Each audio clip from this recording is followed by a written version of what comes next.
यशोदा सभी ग्वाल सखा कृष्ण से बोले कि कन्हैया 7 दिन हो गए, तुम ऐसा करो इस गिरिराज को छोड़ दो, कुछ खा लो पी लो, थोड़ा आराम विराम विश्राम कर लो, उसके बाद में फिर हमारे साथ लग जाना। भगवान बोले कि भैयाओ, अगर मैंने इस गिरनाथ को छोड़ दिया ना तो ये नीचे आ जाएंगे और तुम सब लोग इसके नीचे दब जाओगे। ग्वाल सखा ज्यादा संख्या थी उनकी। ग्वाल सखाओं ने कहा कि अच्छा, इसका मतलब तो ये हुआ कन्हैया कि तुम ये समझते हो कि तुमने अकेले ही गिरनाथ को उठाया है। भगवान बोले और क्या तुमने उठाया है? हमने ही गोवर्धन को अपने उंगली पर उठा रखा है। तुम जानते नहीं हो, तुम्हारे बाजुओं में इतनी शक्ति नहीं है जो तुम इसके बोझ को सह पाओ। ये तो काम मैं ही कर सकता हूं क्योंकि मैं भगवान हूं। ग्वाल सखा बोले बड़ो भगवान बनना चलो है।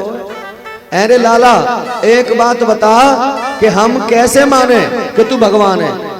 ऐसा काम कोई बता तो सही, जाते हमें ये विश्वास है जाए कि तू ही भगवान है। अब भगवान बोले क्यों?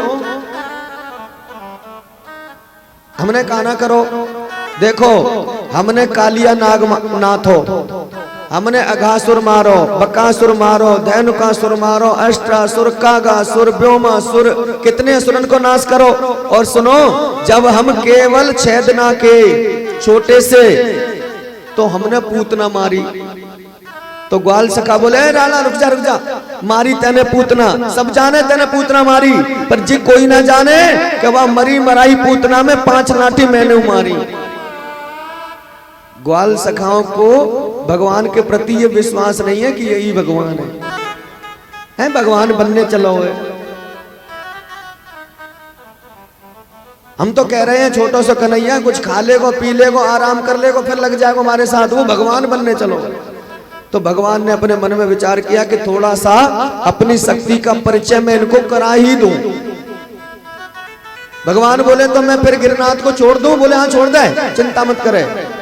तो कन्हैया ने भैया संभाल लियो, हाँ चिंता मत करे। सो अपनी उंगली जिस पर गिरनाथ को उठाया था उस उंगली को थोड़ा सा नीचे किया है, थोड़ा सा, कहीं एक तिल भर नीचे की ओर झुकाया तो जितनी भी लाठियां लगी थी, जितनी लंबी लंबी बल्लियां लगी थी, वो सभी अपने आप टूट गई। वजन आया, वजन आती टूट गई। ब्रजवासियों को लगा गिरनाथ नीचे, ओ लाला, ओ भैया संभालियो संभालियो। कन्हैया ने उंगली सीधी की। कन्हैया बोले चो हम का भयो, संभालो। अब सभी ब्रजवासियों को यह विश्वास हो गया कि हम सारे मिलकर के भी इस गोवर्धन को नहीं उठा सकते। ये तो कृष्ण ने ही उठाया है, ये पक्का है, विश्वास है। लेकिन भगवान कोई नहीं मानना चाहता। तो ब्रजवासी सखा बोले अरे लाला, एक बात बता, तुझ में इतनी शक्ति आई कहां से? इतना बल तुझ में कहां से आया? अब भगवान मन में विचार किए कि अगर मैं इनसे कहूं कि मैं भगवान हूं तो कोई मानता नहीं है। तो भगवान ने भी बात बदल दी और भगवान बोले सखाओ, कच्चू माखन को बल बढ़ो और कच्चू गोपिन करी सहाय। श्री राधा जू की कृपा से मैंने गिरिवर लियो उठा। ब्रजवासियों, ये सभी तुम्हारे ही द्वारा दिया गया मुझ में बल है। तुम्हारी जो पत्नियां हैं, बहन हैं, माताएं हैं, वो मेरे लिए माखन निकालती हैं, मुझे माखन खिलाती हैं। इन सब का माखन मैंने जो घर घर जाकर के खाया है उसका बल मुझ में आया है और राधा रानी की कृपा से ही मैंने गोवर्धन को उठाया है। भगवत प्रेमियों, 7 दिन लगातार बरसात हुई है। इंद्र को जब विश्वास हुआ कि यही भगवान है, क्यों? क्योंकि ब्रजमंडल में तो एक बूंद पानी गिरा ही नहीं। भगवान ने सभी ब्रजवासियों की रक्षा की है। तो इंद्र महाराज स्वर्ग से नीचे आकर के भगवान श्री कृष्ण के चरणों में जाग रहे हैं और इंद्र ने प्रार्थना की है कि विश्वोदसत्तुम तम धाम शांतम तपोमयम ध्वस्तरजस्तमस्कम।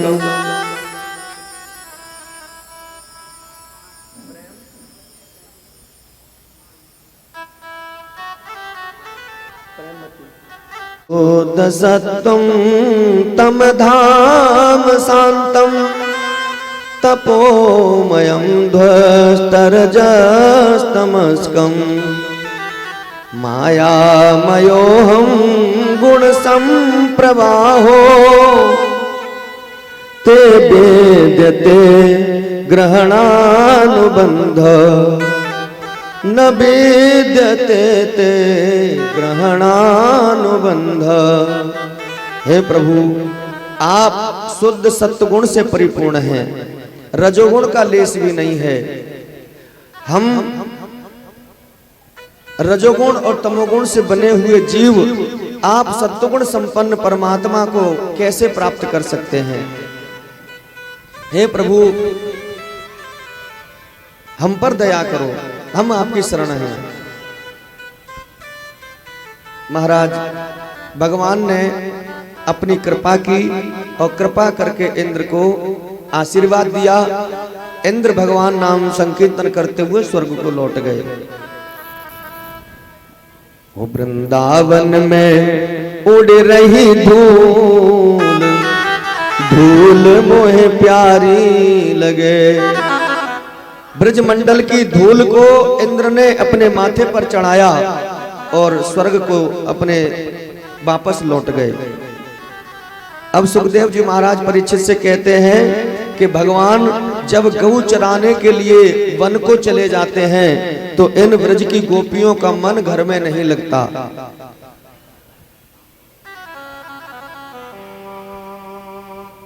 भगवान श्री कृष्ण का दर्शन वो अपने घर बैठे बैठे करती हैं कि वरहा पीड़म नटवर वपुः कर्णयो कर्णकारम बेप्रदवासः कनककपिशं वैजयन्ती च माला रंधान वेणाधर सुदया पूरयन गोप वृंदई वृंदारणं स्वपद रमणं प्रापिसद गीत कीर्ति।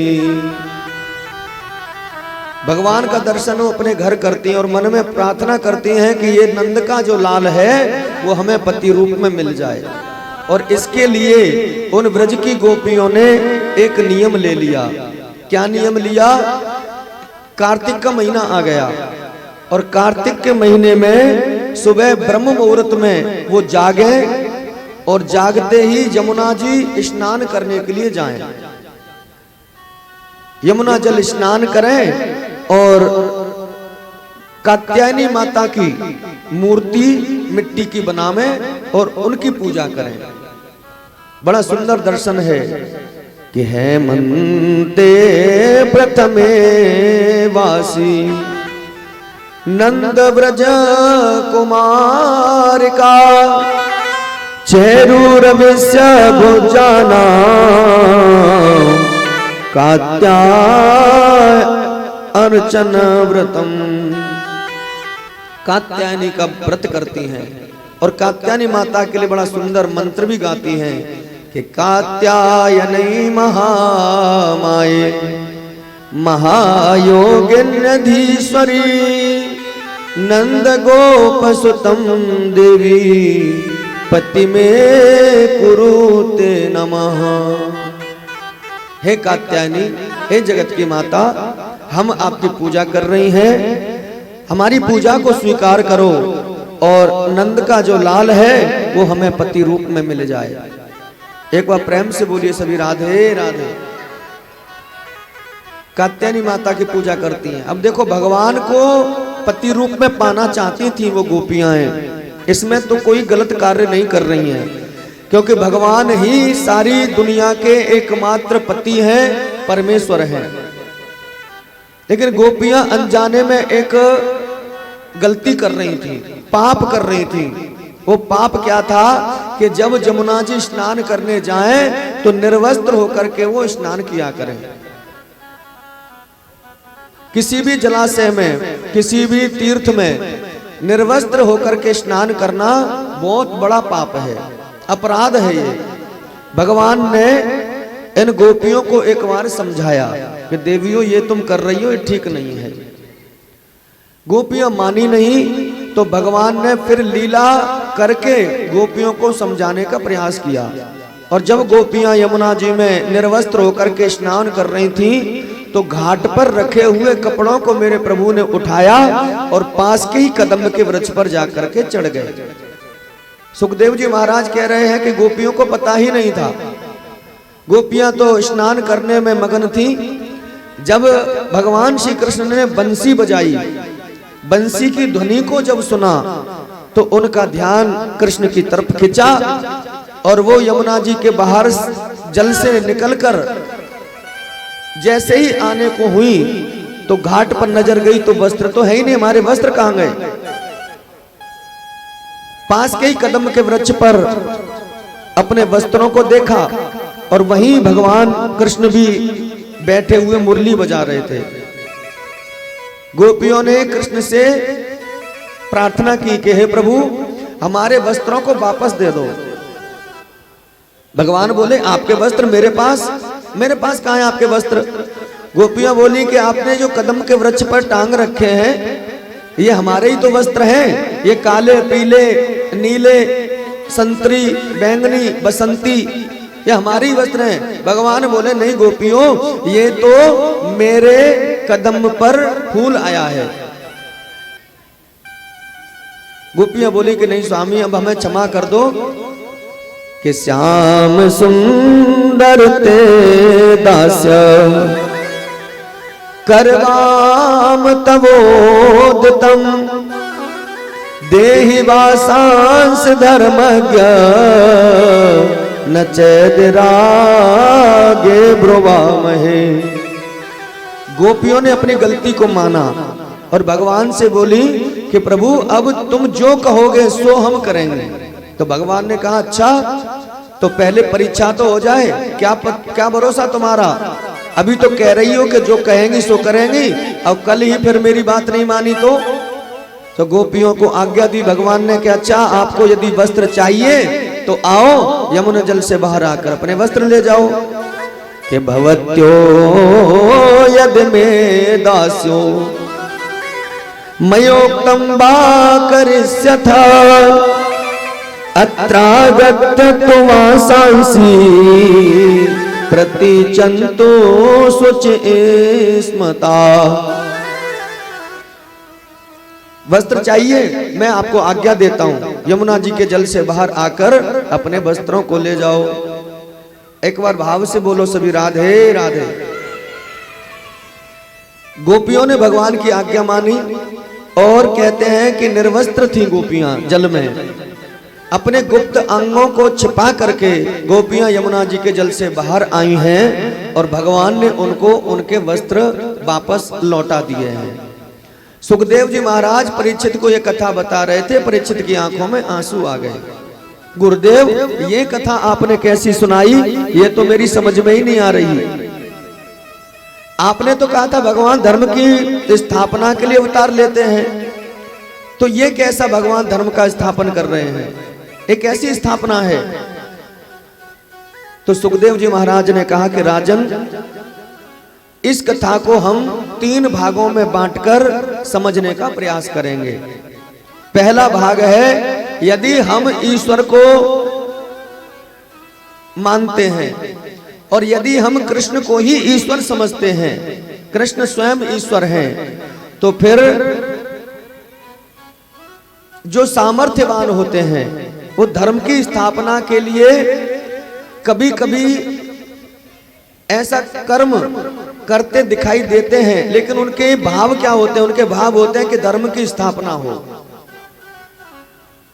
बाबा तुलसी जी ने लिखा है कि समरथ को नहीं दोष गुसाई समरथ को नहीं ओस गोसाई, रवि पावक सुर सर की नाई, रवि पावक सुर सर की नाई, समरथ को नहीं दोष गोसाई, समरथ को नहीं दोष गोसाई।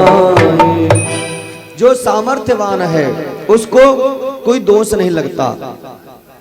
जैसे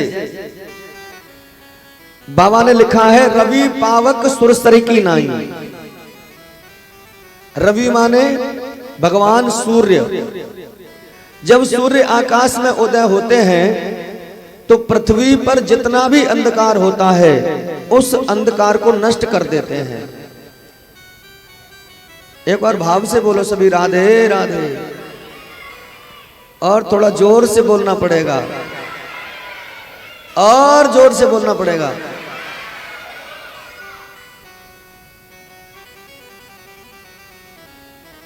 रवि पावक सुरसरी की नाई।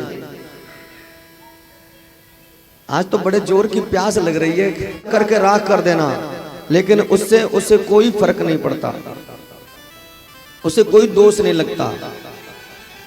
जैसे मां गंगा का जल हमेशा पवित्र है, गंगा का जल कभी अपवित्र नहीं होता, ऐसे ही सामर्थ्यवान भगवान है, उनको भी कभी कोई दोष नहीं लगता। गोपियों को समझाने के लिए मेरे प्रभु ने ऐसा किया है।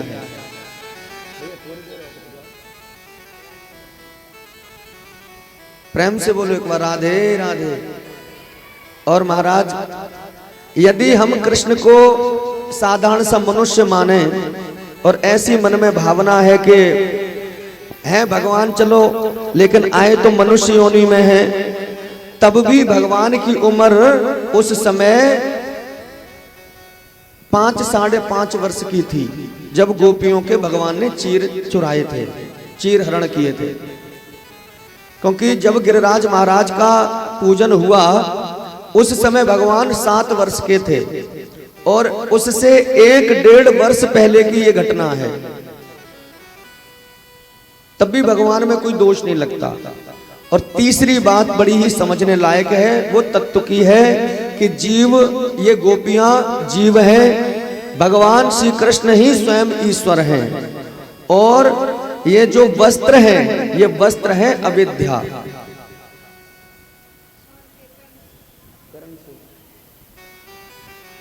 एक कन्यादान में 100 रुपए का दान है करण सिंह भाई जी के नाम से, एक बार जोरदार तालियों से। जीव रूपी गोपियों के ईश्वर रूपी कृष्ण ने इस अज्ञान रूपी वस्त्रों का हरण किया है, किसी लहंगा परिया का हरण मेरे प्रभु ने नहीं किया है। माया का पर्दा है जो गोपियों के, जीव के और ईश्वर के बीच में है।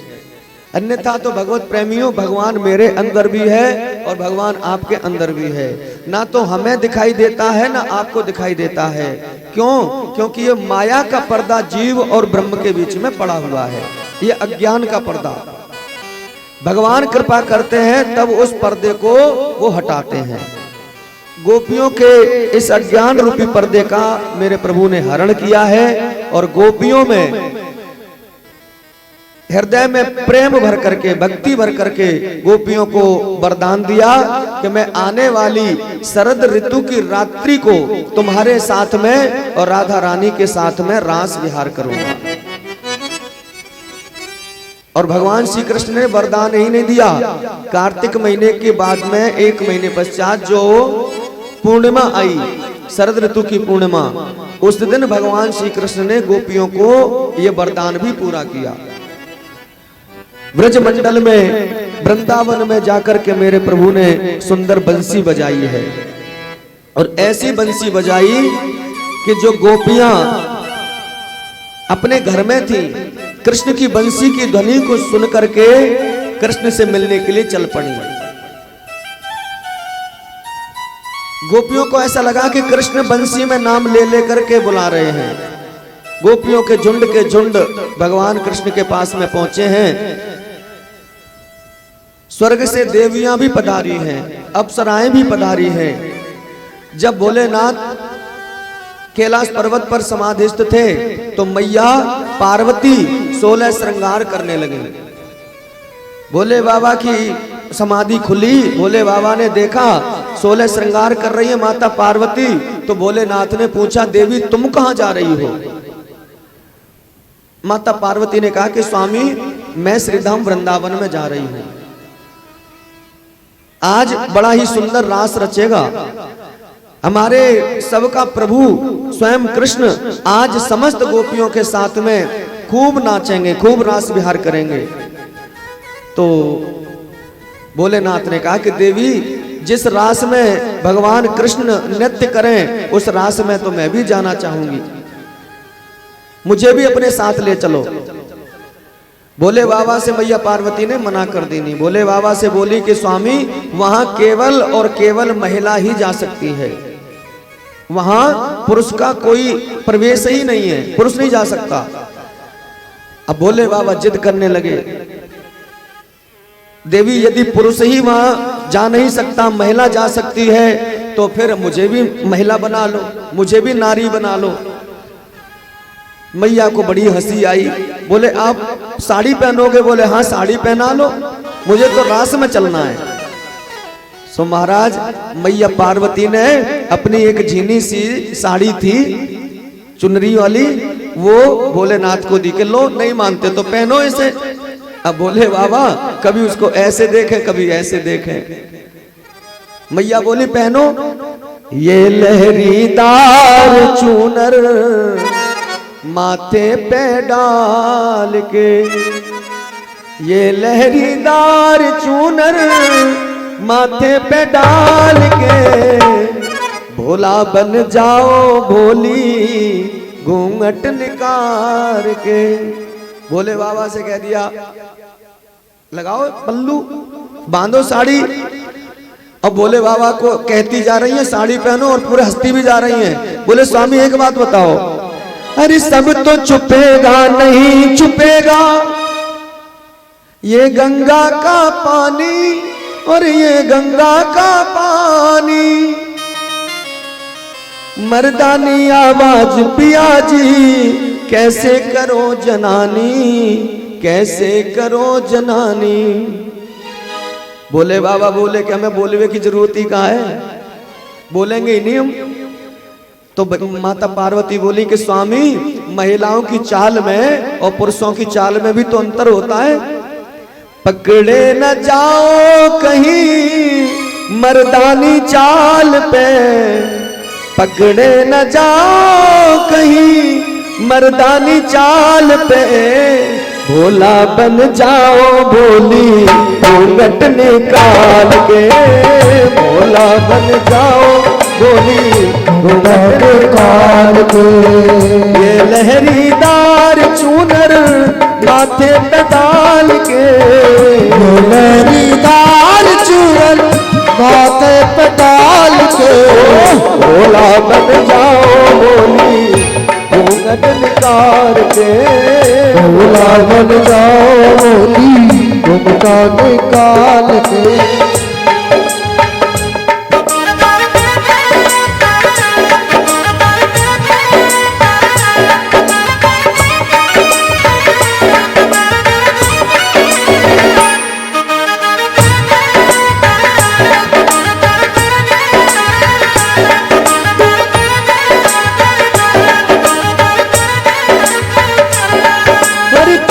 चलोगे कहाँ करोगे ये बिच्छू ये माला, ये चंदा का उजियाला।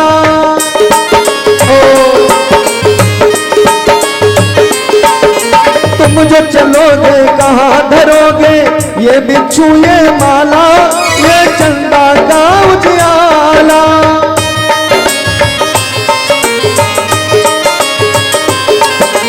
एक हाथ में डमरू बिराजे, एक बैजंती माला, एक बैजंती माला माला। इनको रखूंगा प्यारी मैं झोली में डाल के, इनको रखूंगा प्यारी मैं झोली में डाल के, भोला बन जाओ भोली घूंघट निकाल के, भोला बन जाओ भोली घूंघट निकाल के, भोला बन जाओ भोली घूंघट निकाल के, भोला बन जाओ भोली घूंघट निकाल के। एक अदना भोले भंडारी बन के ब्रज की नार रास में आ गए हैं, रास में आ गए हैं। पार्वती जी मना के हारी, पार्वती जी मना के हारी, ना माने त्रिपुरारी रास में आ गए हैं, रास में आ गए हैं। कदना बोले भंडारी बन करके ब्रजनार रास में आ गए हैं, रास में आ गए हैं। रास रासेश्वर भगवान की जय हो।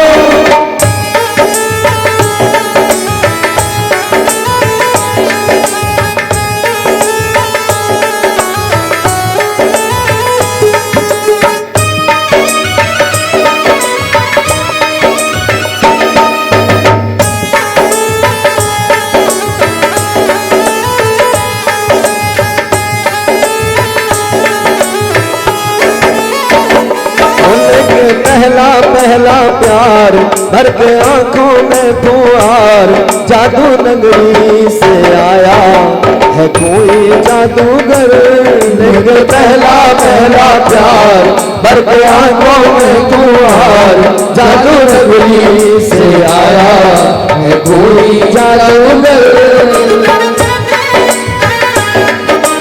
जय हो।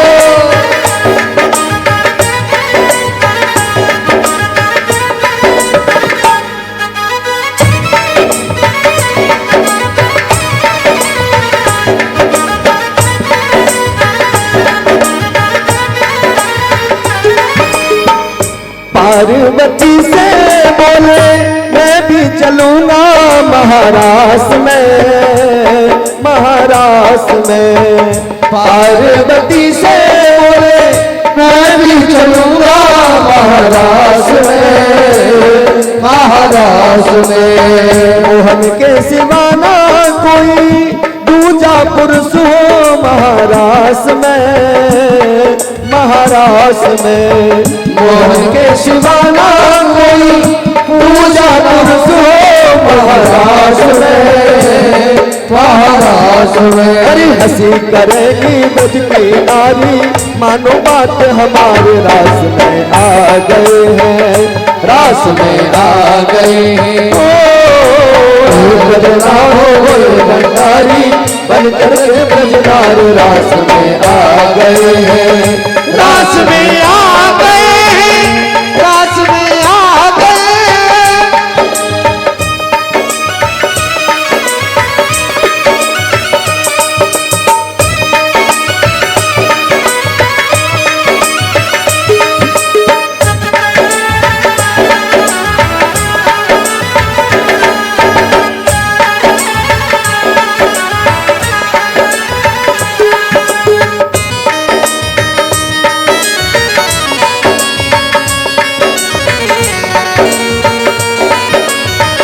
बोलिए शंकर भगवान की जय हो।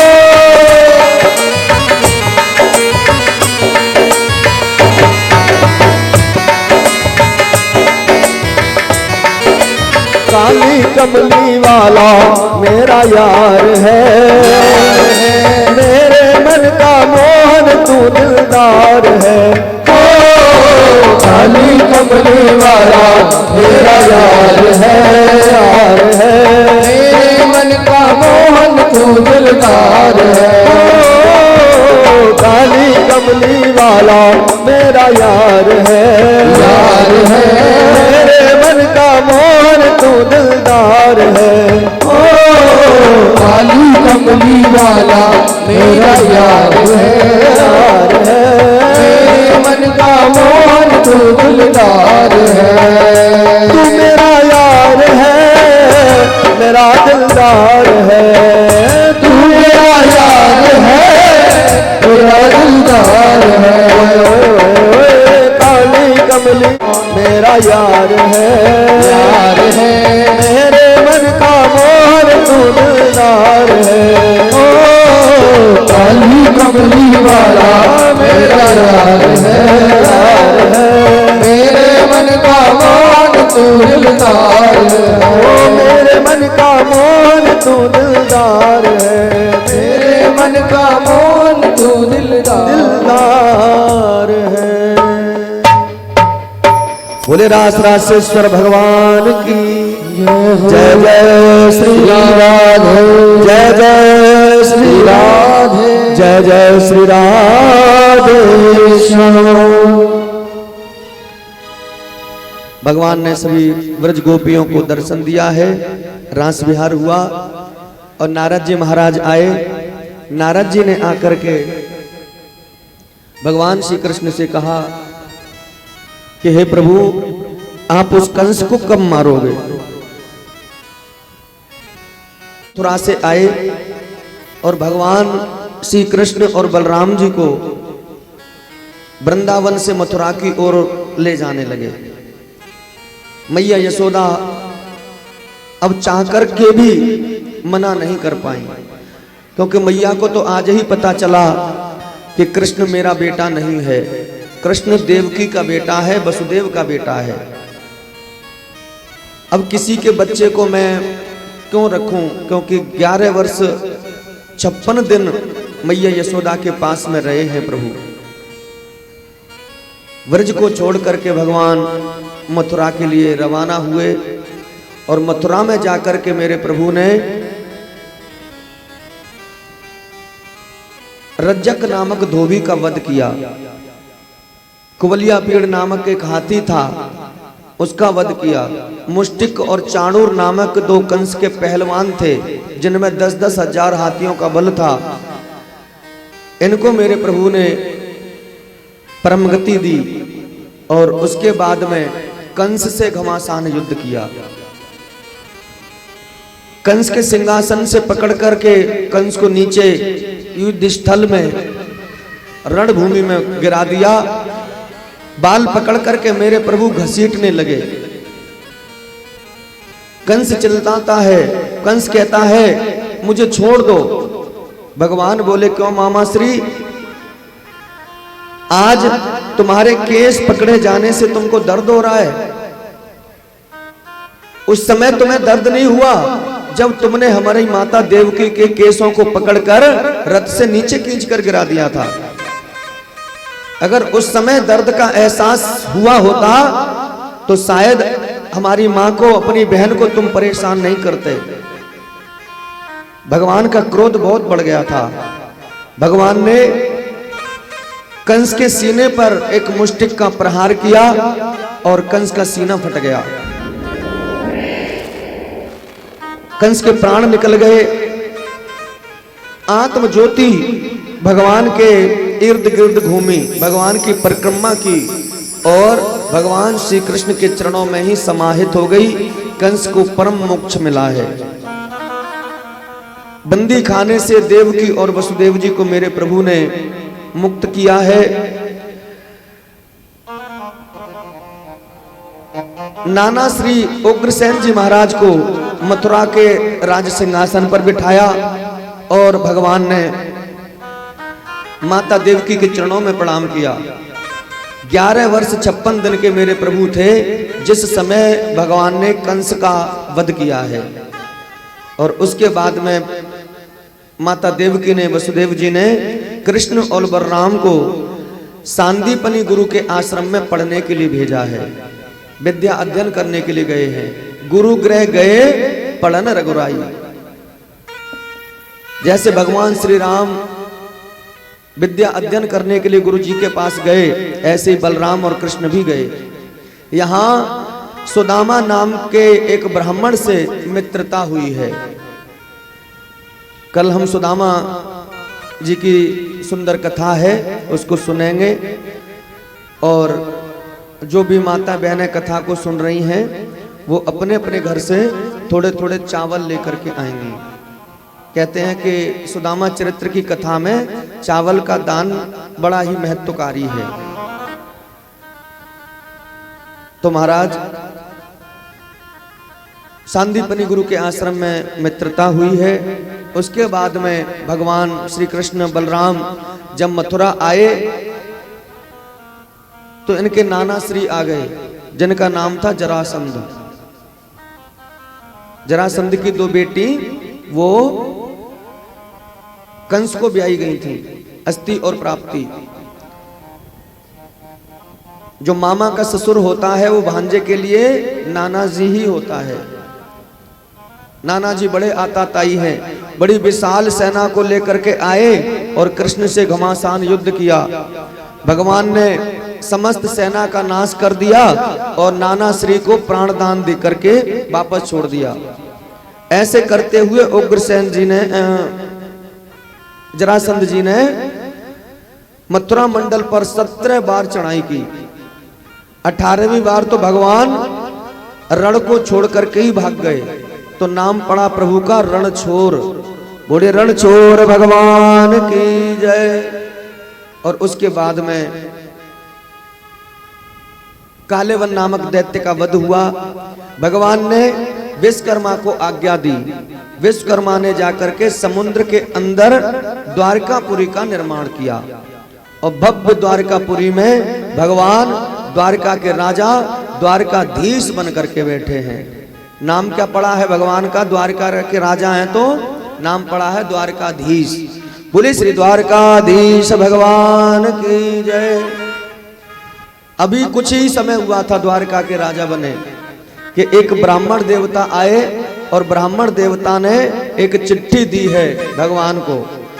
वो चिट्ठी कुंडलीपुर के महाराज भीष्मक की बेटी जिसका नाम है रुक्मणी, उसने रो रो करके उस चिट्ठी को लिखा है।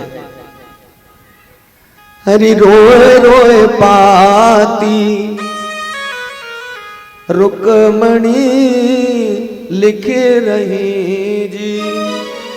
रो रो करके उस चिट्ठी को लिखा है। उसमें लिख दिया कि मेरे माता पिता मेरा रिश्ता कृष्ण आपसे करना चाहते हैं, मेरा विवाह आपसे कराना चाहते हैं, लेकिन मेरे बड़े भाई के आगे मेरे माता पिता की चलती नहीं है। मेरे बड़े भाई ने रुक्मी ने मेरा विवाह कहीं और तय कर दिया है। सो प्रभु आप कृपा करो। सखियों के साथ में बैठी हुई माता रुक्मणी कीर्तन कर रही हैं। हम सभी लोग दर्शन करें। केवल रुक्मणी को लेके आए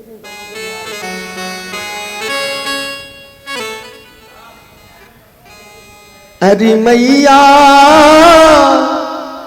अरे बहना अखियां हैं प्यासी प्यासी मनवा में पूर्ण मासी अब तक ना आए मेरे सांवरे। अरे बहना अखियां है प्यासी प्यासी मनवा में पूर्ण मासी अब तक नहीं आयो मेरो सांवरो। ओ देखो श्याम घटा घिर आई, देखो श्याम घटा घिर आई, मोटे बिजली का है को गिराई, रो रो कर की आई अब तक नहीं आयो मेरो सांवरो। मेरा अखिया है प्यासी प्यासी मनवा में पूर्ण मासी अब तक ना आयो मेरो सांवरो।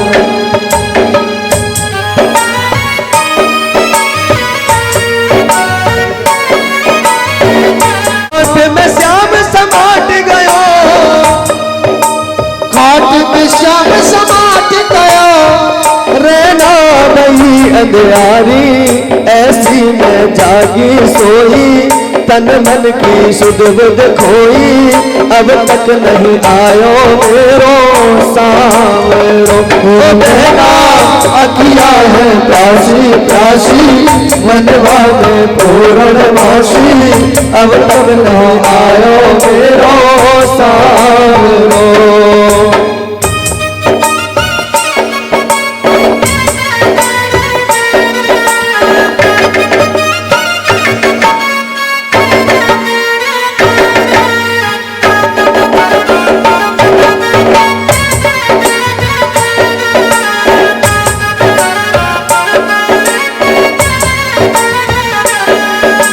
सावन में बिछलो सावरिया दे गयो ऐसो नेहा, सावर में बिछलो सावरिया दे गयो ऐसो नेहा। अरे बूंदन की रुत गाए रहो मनहार हमारो नेहा, बूंदन की रुत गाए रहो हर हमारो नेहा। कू मत बोल कोयलिया, कू मत बोल कोयलिया, सुन सुन कर बरसे नैना, बीजे सारों घर आंगन, बीजे मन को वृंदावन, अब तक नहीं आयो मेरो सावरो। नैना अखियाँ है प्यासी प्यासी, मनवा में पूर्ण वासी, अब तक नहीं आयो मेरो सावरो। नैना अखियाँ है प्यासी प्यासी, मनवा में पूर्ण वासी, अब तक न आयो मेरो सावरो। ताकि लिखा था मंदिर के पीछे भगवान आप वहां पर आ जाना और मैं आपके साथ में द्वारका को जाना चाहती हूँ। भाव से बोलो एक बार, रुक्मणी महारानी की।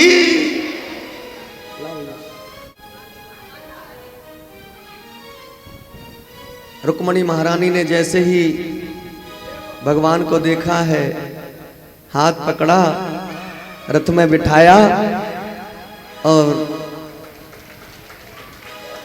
ब्रजवासी जो सैनिक लगे थे ना रखवाली, वो कह रहे ले गयो ले गयो ले गयो ले गयो ले गयो ले गयो ले गयो।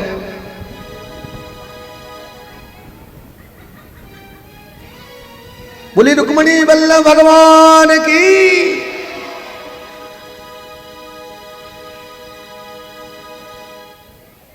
बीस 20,000 सैनिक लगे थे रुक्मी के, रखवाली कर रहे थे माता रुक्मणी की। 20,000 सैनिक देखते ही रह गए और सभी लोग भगवान श्री कृष्ण के सौंदर्य को देखो तो सही कैसा है, काला काला है, मोर पंख वाला है। अरे भैया काला नहीं है, ये तो जग का उजाला है। सभी देखते ही रह गए, ले गयो ले गयो ले गयो ऐसे कहते रह गए। आइएगा हम सभी लोग दर्शन करेंगे भक्ति भाव के साथ। ओम हरि ओम। मंगलम भगवान विष्णु मंगलम गरुड़ध्वज मंगलम पुंडरीकाक्ष मंगलायस्तनो हरि। सर्व मंगल मांगल्ये शिवे सर्वार्थ साधके शरण्ये त्र्यंबके गौरी नारायणी नमोस्तुते। ओम स्वस्ति न इंद्रो वृद्धश्रवाः स्वस्ति नः पूषा विश्ववेदाः स्वस्ति नस्तार्क्ष्यो अरिष्टनेमिः स्वस्ति नो बृहस्पतिर्दधातु। बोली रुक्मणी वल्लभ भगवान की। आइए बिठा दीजिए इनको, कन्यादान हो जाए थोड़ा सा है।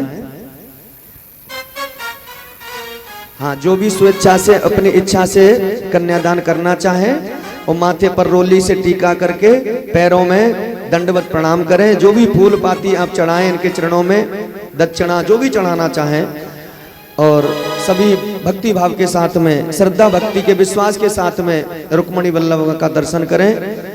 आज मेरे प्रभु रुक्मणी वल्लभ बने हैं। हो सब कर लो कन्यादान है जीदान, रुक्मणी को ब्याह रचायो है। सब कर लो कन्यादान है दान, रुक्मणी को ब्याह रचायो है। सब कर लो कन्यादान है जीदान, रुक्मणी को ब्याह रचायो है। सब कर लो कन्यादान हो दान, रुक्मणी को ब्याह रचायो है।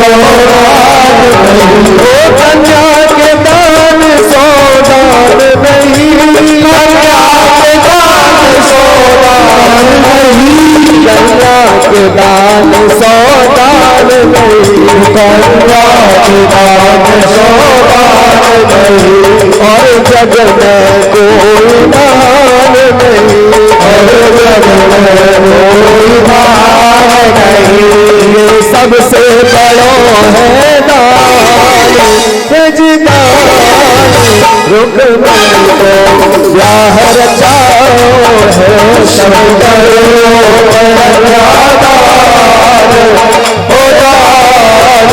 रुकमणी को ब्याह रचाओ है।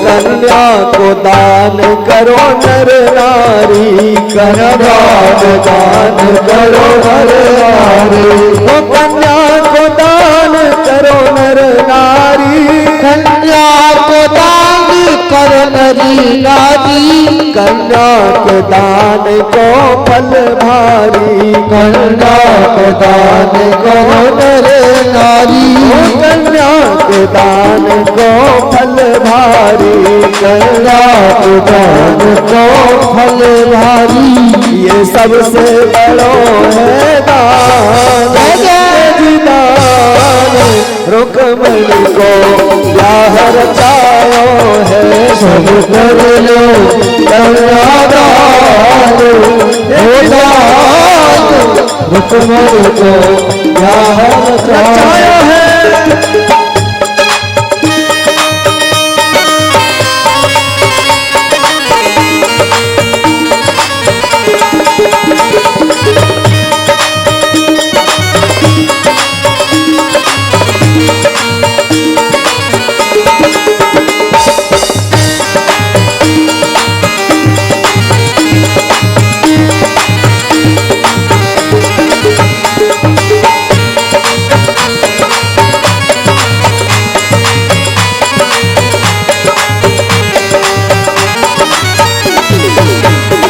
सांवरियों बैठो है, सांवरियों बैठो है, जो लेना हो सो मांग ले, सांवरियों बैठो है, जो लेना है सो मांग ले, सांवरियों बैठो है, जो लेना हो सो मांग ले, सांवरियों बैठो है, जो लेना है सो मांग ले, सांवरियों सांवरियों सांवरियों बैठो है, सांवरियों सांवरियों सांवरियों बैठो है, सांवरियों बैठो है, जो लेना हो सो मांग ले, सांवरियों बैठो है।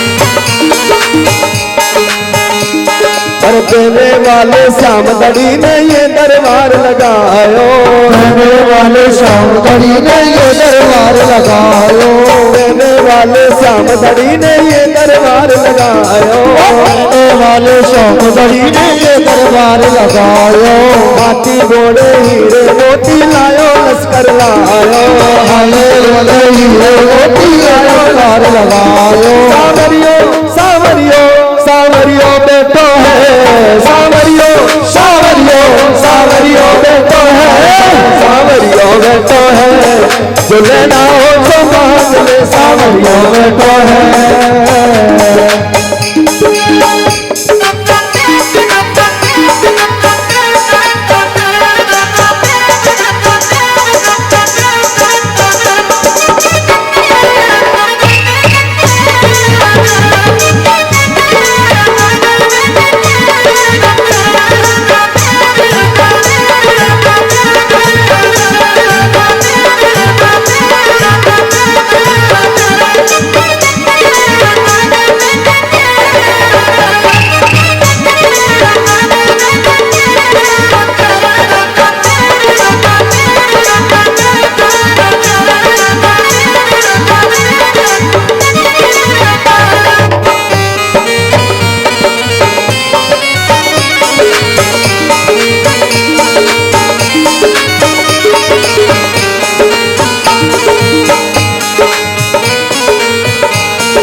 बैठो है, जो लेना हो तो मांग ले, सांवरियो बैठो है, जो लेना है तो मांग ले, सांवरियो बैठो है।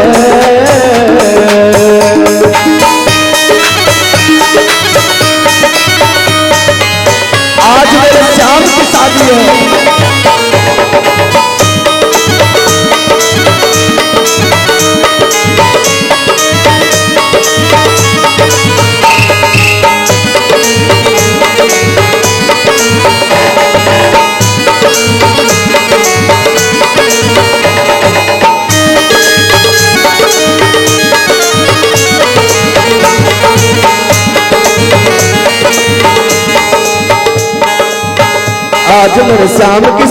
है, आज मेरे श्याम की शादी है, आज मेरे श्याम की शादी है, श्याम की शादी है, मेरे घन श्याम की शादी है, आज मेरे श्याम की शादी है, आज मेरे श्याम की शादी है।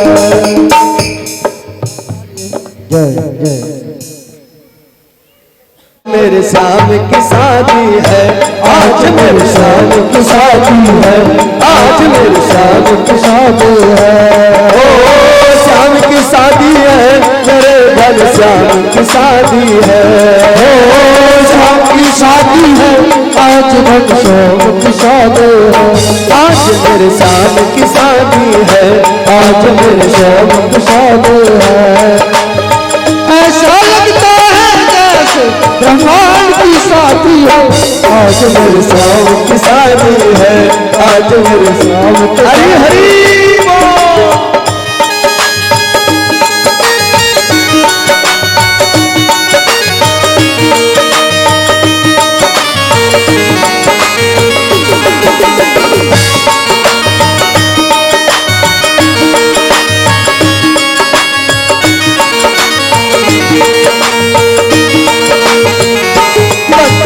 खूबसूरत बड़ा शुभ लगन मुहूर्त, वक्त है खूबसूरत बड़ा शुभ लगन मुहूर्त, देखो क्या खूब सजी है फूल सी भोली मूरत, देखो क्या खूब सजी है कौन सी सुंदर सूरत, खुशी से नाचे ये मन मिला सजनी को साजन, खुशी से नाचे मन मिला सजनी को साजन,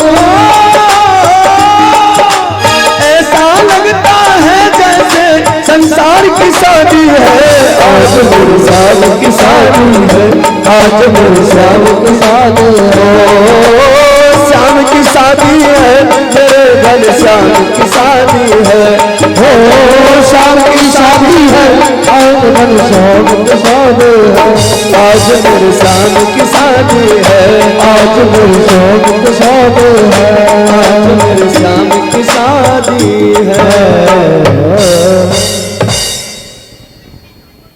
बोली वृंदावन बिहारी लाल की जय, बोली रुक्मणी वल्लभ भगवान की।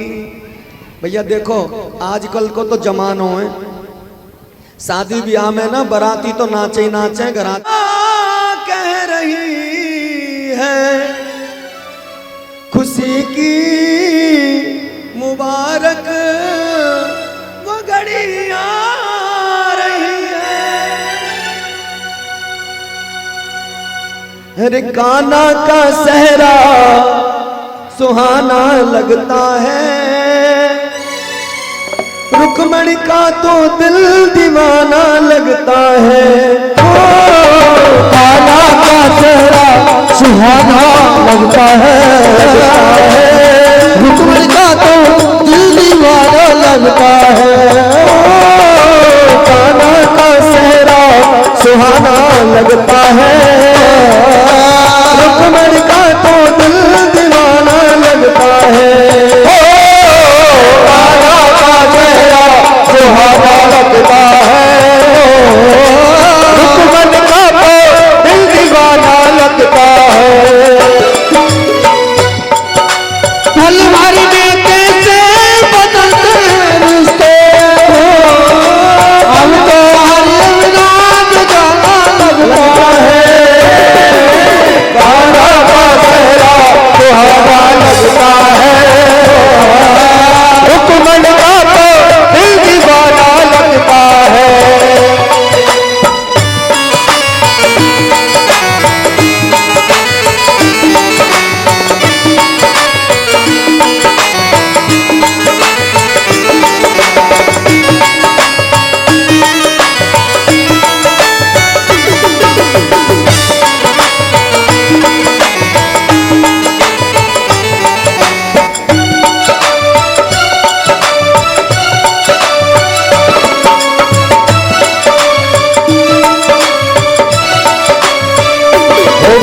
रुक्मणी जी के संग परन लागी हरे हरे परन लागी हरे बावरिया कृष्ण रुक्मणी जी के संग परन लागी हरे हरे परन लागी बावरिया कृष्ण रुक्मणी जी के संग।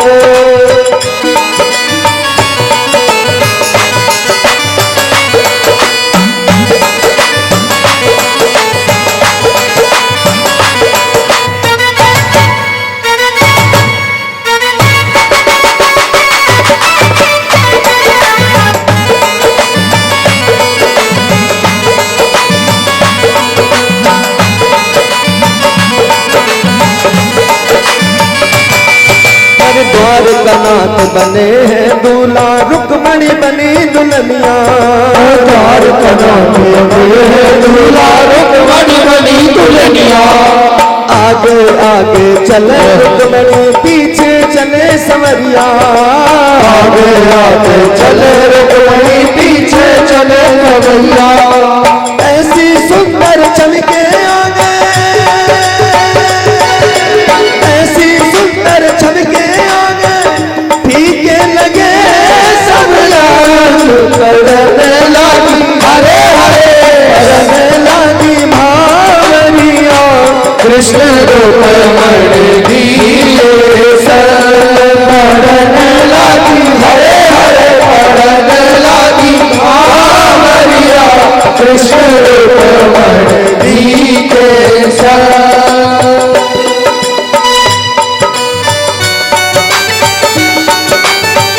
हरि हरि बोल।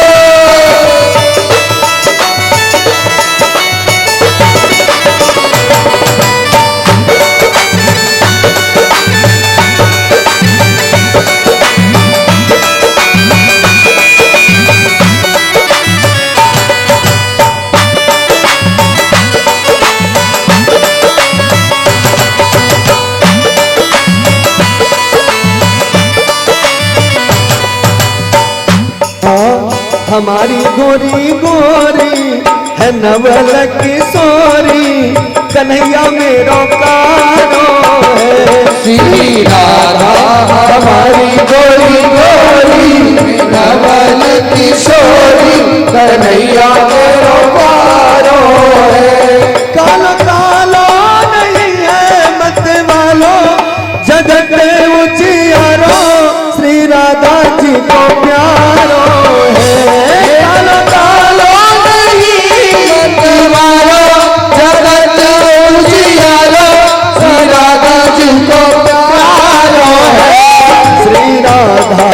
हमारी गोरी गोरी है नवल किशोरी कन्हैया मेरो कारो है श्री राधा हमारी गोरी गोरी है नवल किशोरी कन्हैया मेरो कारो है।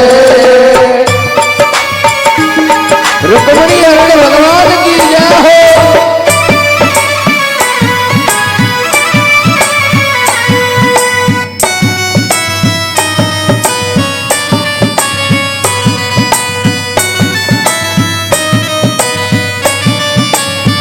वो तेरा किसने किया श्रृंगार सावरे तेरा किसने किया श्रृंगार सावरे तेरा किसने किया श्रृंगार सावरे तेरा किसने किया श्रृंगार सावरे लागे दूल्हा तू दिलदार सावरे लागे दूल्हा किसने किया श्रृंगार सावरे तेरा किसने किया श्रृंगार सावरे।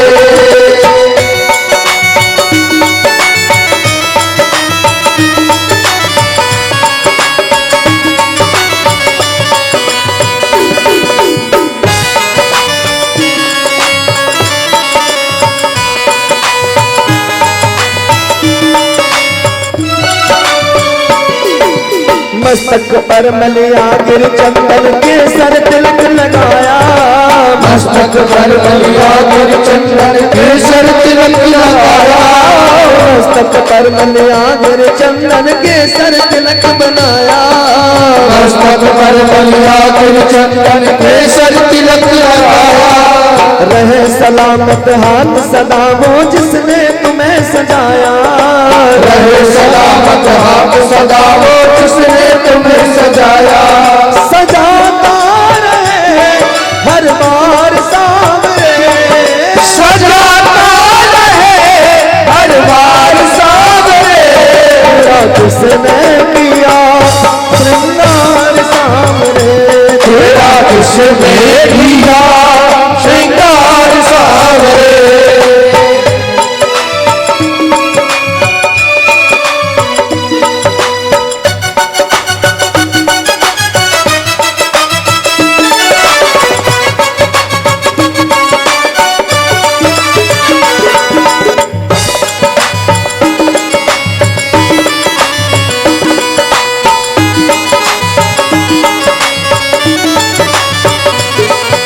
बोल कन्हैया बोल तुम्हें मैं कौन सा भजन सुनाऊं, अरे बोल कन्हैया बोल सावरे कौन सा भजन सुनाऊं। ऐसा कोई राग बता दे तू नाचे मैं गाऊं, ऐसा कोई राग बता दे तू नाचे मैं गाऊं। मैं चाहता रहूं हर बार सामने, मैं चाहता रहूं हर बार सामने।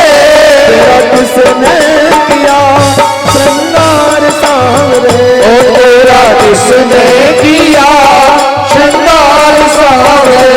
तेरा किसने किया श्रृंगार सामने, ओ तेरा किसने